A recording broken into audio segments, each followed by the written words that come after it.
Hey everyone, welcome back to your favorite English podcast. I'm Emma, and as always, I'm here with my co-host, Mike. Hello everyone. Today's episode is something super practical, and honestly, something I think we can all relate to. We're diving into, real-life English, how to handle everyday situations with confidence. It's one thing to study grammar and vocabulary, but using English in real-life situations, that's where it really gets interesting, right? Exactly. So today, we'll walk you through some common scenarios where English really comes to life, like how to order at a restaurant or asking for directions if you're a bit lost, and, even making small talk when you're at a party. Right. Because these are the moments where English isn't just about speaking. It's about connecting with people, finding your way, and feeling at ease in any situation.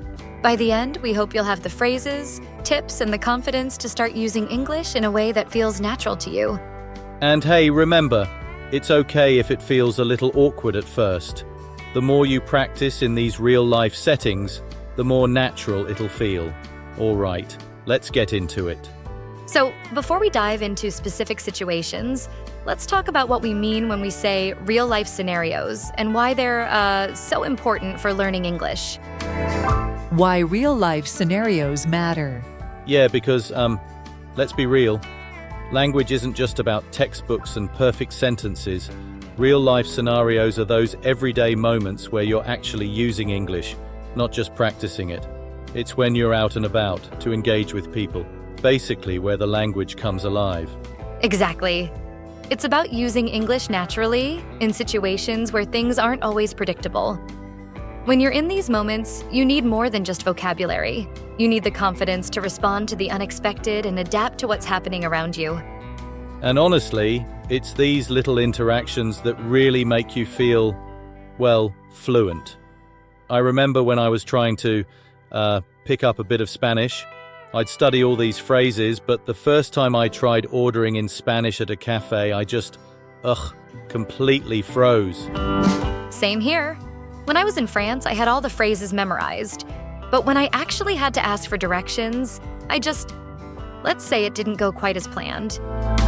But that's what real-life scenarios do. They show you where you need to grow. Exactly. You get comfortable with the flow of conversation, and you realize it's okay to, make mistakes. That's just part of learning. The takeaway here is that fluency isn't just about speaking perfectly. It's about feeling comfortable in different situations, knowing how to ask for things, respond, and just get your point across in the moment. So true. Real-life practice turns English into a tool you can actually use. The more you do it, the more natural it feels, and honestly, it's the best way to build confidence. All right, with that in mind, let's jump into some common scenarios you're likely to face, and we'll help you navigate them with a little more ease and confidence. We are going to listen to 3 dialogues. For our first, we have a customer placing an order at a restaurant, followed by a tourist asking for directions to the museum, and finally, a casual conversation at social events. Absolutely. After listening to these conversations, we are going to break them down and explain some of the key vocabularies and phrases. Let's get started.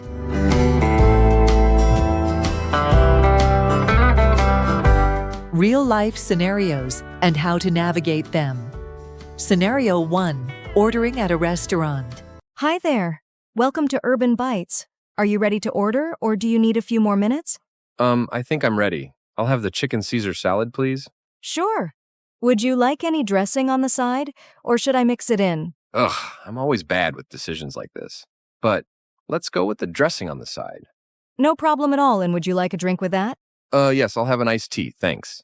Got it. I'll be right back with your drink.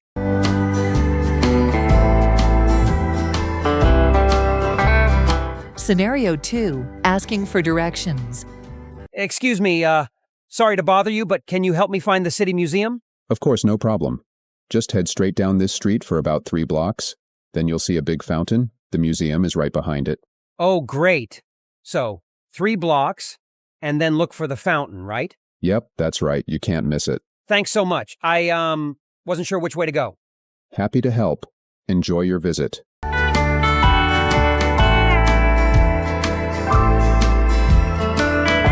Scenario 3. Casual conversations at a social event. Hey, I don't think we've met before. I'm Alex. Hi, Alex. I'm Jamie. Nice to meet you. How do you know the host? Oh, we, go way back, from college, actually. What about you? Same here. We used to, hang out all the time back then. So, what do you do now? I'm working in marketing, actually. It's, a lot of fun, but, pretty busy. How about you? I'm in graphic design. It's cool, but, deadlines can be tough sometimes. I feel that. It's always nice to meet someone who gets it. All right, there you have it. Now that we have heard our 3 scenarios, let's dive deeper and point out those important key details and explain them so that you can understand their relevance. First up, the restaurant scenario. I think one of the main things that stands out is how the customer orders, using I'll have instead of just I want. It's polite and confident, don't you think? Absolutely. And little touches like please and thank you really go a long way in making the conversation sound friendly and respectful. Also, the phrase on the side is so useful. If you want dressing, sauces, or, any add-ons separate from the main dish, that's the go-to phrase. Exactly. So I'll have and on the side. Simple, polite, and very natural. Those are essentials for any ordering situation. Now, let's talk about asking for directions.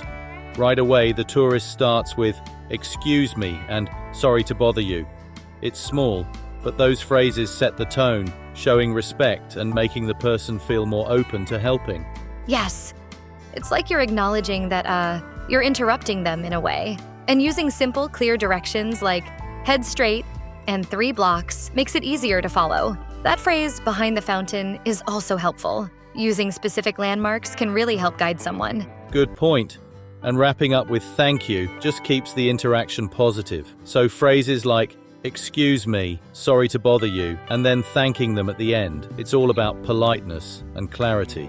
All right, finally, let's look at that casual party conversation. One of my favorites here is nice to meet you. It's such a warm, welcoming phrase, and it really sets the tone for a friendly chat. Yeah, and asking, how do you know the host? That's a great icebreaker. It opens up the conversation and helps you learn more about the person without getting too personal right away. Exactly.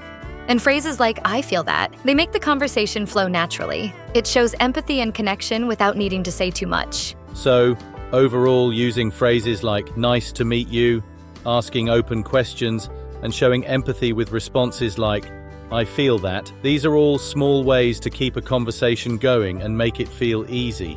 All right.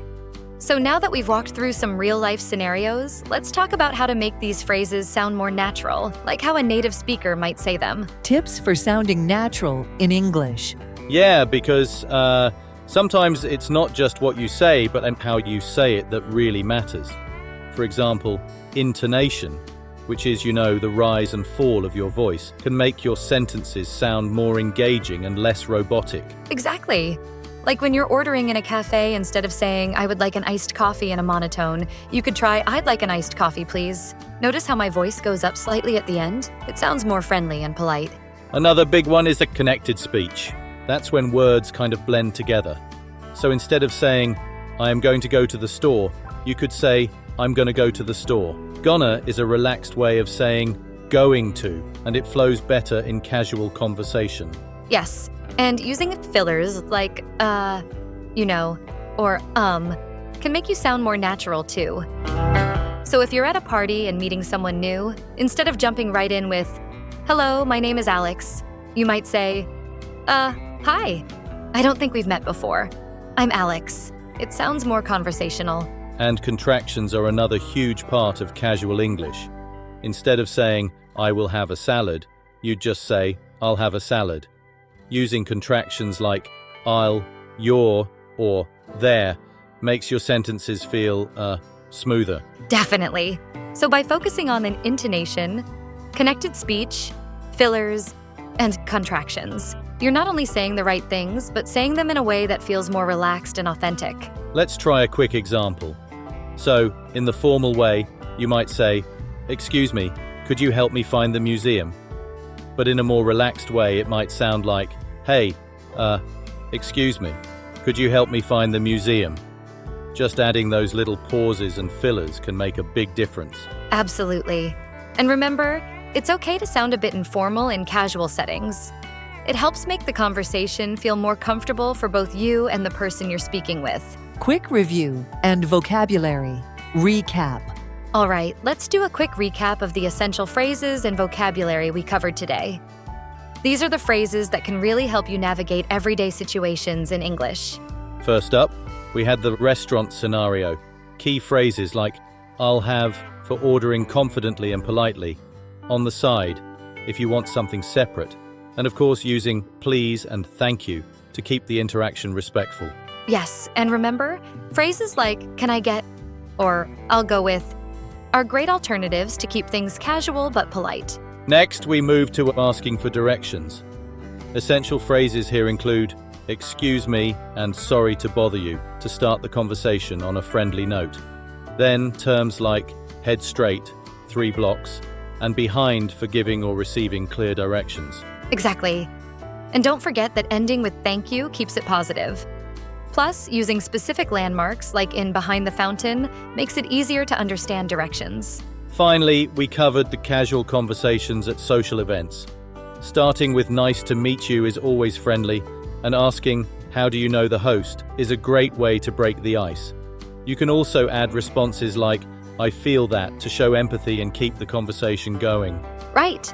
Other phrases like "what do you do?" and casual responses like "I get that" make the interaction feel relaxed and comfortable. So to recap, in any of these situations, being polite, using contractions, and adding little fillers or casual phrases can make all the difference. These are the small adjustments that make your English sound more natural and engaging. Exactly. And remember, it's all about practice.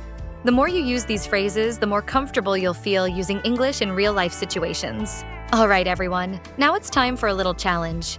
We want you to take one of the scenarios we covered today and try it out in real life this week.